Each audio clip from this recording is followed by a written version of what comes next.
FIA Khyber Pakhtunkhwa zone ने 6 हफ्तों में करेंसी की गैर कानूनी एक्सचेंज में मुलविस से 101 मुल्जिमान गिरफ्तार कर लिए हैं। क्या तफसीलात हैं, जानेंगे डॉन न्यूज़ के नुमाइंदे अब्दुल हकीम मोहम्मद से।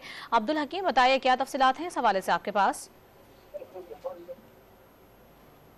ये जी बिल्कुल ये कि जो मुख्तलिफ होंडा हवाली के हवाले से कारकर्दगी की रिपोर्ट है।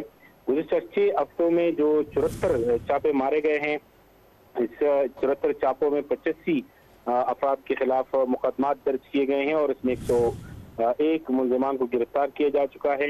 ये जो छापे खैबर पख्तूनख्वा के पेशावर, एबटाबाद, नौशेरा, कुवाट और खैबर के मुख्तलिफ इलाकों में मारे गए हैं। इस छापों के दौरान मजमूई तौर पर 17 करोड़ रुपए से ज़ायद मालियत के जो मुल्की और गैर मुल्की करेंसी बरामद की गई है और इसके अलावा बरामद की गई करेंसी में 65,171 अमरीकी डॉलर भी शामिल है, जो कि 2 करोड़ रुपए से ज़ायद मालियत के बनते हैं और मुख्तलिफ मुल्जिमान के खिलाफ जो है मुकदमात भी दर्ज किए गए हैं। बहुत शुक्रिया अब्दुल हकीम मोहम्मद, आप अपडेट कर रहे थे।